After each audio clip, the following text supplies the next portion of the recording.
Joining us is Arizona Congresswoman Debbie Lesko. Congresswoman Lesko, thanks for doing this. Let's talk about this epidemic and what's being done in D.C. What are you trying to accomplish about this drug issue in the U.S.? Well, you're right, Mike. This is a horrific epidemic. And as you said, it's the #1 killer of adults 18 to 45. And it's just flooding across the border. The DEA agent here in Phoenix said it's the worst that she's seen in, I think it was 26-year career. The Republicans want to stop it. I went on the floor of the U.S. House of Representatives and pleaded with President Biden to secure our border. I mean, as you know, President Biden has done everything to keep an open border. He stopped construction of the fence on day one. He stopped the Remain in Mexico policy. So you see all these people flooding across the border, and these people can just in a water bottle bring, hundreds of these fentanyl pills on their bodies. I don't understand why President Biden hasn't even come to the border. He hasn't even come to the border, and Kamala Harris only went down one in Texas for kind of a photo shoot. They don't come and talk to the officers at the border. And the Yuma people met with Secretary Mayorkas. They are complaining to him. The Border Patrol agents have low morale. Unfortunately, the Democrats are in control. So the scheduling of fentanyl as a Schedule I drug expires very soon.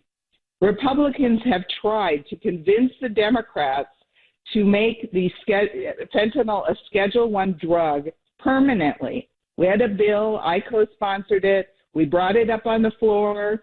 They killed it. The Democrats killed it. I do not know what the Democrats are thinking. Crime is rising. They have prosecutors, Democrat prosecutors that aren't putting people in jail. They want to defund police. The border's wide open. It's absolute chaos. And when Republicans get back control of the U.S. House of Representatives, we're going to pass legislation to try to stop this and hopefully convince President Biden that he needs to secure the border. What would this piece of legislation that's being pushed, this Halt Fentanyl Act, what would it specifically do? What are some of the things that the American people can put their arms around and say this is actually a solution to this problem, or at least a reduction in this problem? Yeah, well, one of the things that it does is permanently list fentanyl as a Schedule I drug. Now, the reason that is important is so that law enforcement can use it and prosecute people that are, dealing these fentanyl pills, go after the cartels more, and do things like that. I mean, to me, it's a very common sense approach, and I have no idea why the Democrats did not want that to move forward. And as I said, the scheduling of the drug expires. It was supposed to expire on February 18th, which is this Friday, and that we have been asking them over and over, the Democrats, meaning them, to re-up the scheduling of fentanyl as a Schedule I drug so law enforcement can use it. Because if it expires, then it really complicates the problem and makes it a lot worse. Before I let you go, Congresswoman, I want to ask you something else about energy. What is being done in D.C. to offset? I mean, obviously, we can't control all the costs when it comes to the increase in energy prices, but is there anything that can be done to offset that? Are there any ideas in D.C. to try to reduce the impact that this is going to have on people? Of course. We could produce more oil and gas here in the United States. Unfortunately, the Biden administration and President Biden has shut that down too.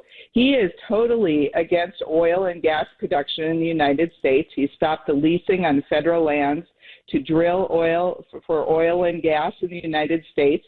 And instead, he turns to OPEC and says, please, would you please produce more oil and gas? And guess what? They said no. The Saudis said no. In fact, there's a headline in the Wall Street Journal today. It says, as oil nears $100, Saudis snub U.S., stick to Russian pact amid Ukraine crisis. I mean, Biden is doing everything to hurt our oil and gas industry. The Democrats have legislation to hurt U.S. oil and gas industry. Biden is approving the Nord Stream pipeline from Russia to Germany, which helps Russia, but then puts an end to the pipeline from Canada to the United States for our oil and gas, the Keystone Pipeline. All of the signals that the Democrats and the Biden administration are giving for financing oil and gas production, for doing it, they're totally against it. And that is what's causing part of the reason for these prices to go up. And so he could change all that, and it would really help reduce our gasoline prices here in the United States. Well, I appreciate the time as always, and I hope we get to talk again soon. And maybe next time we'll talk about that things are getting solved. But I appreciate your work. Thank you so much. All right, that is Congresswoman Debbie Lesko joining us for a few moments, talking about energy, also talking about the drug problem we have in the U.S., plans in D.C. to try to alleviate both. Coming up in a moment, Gato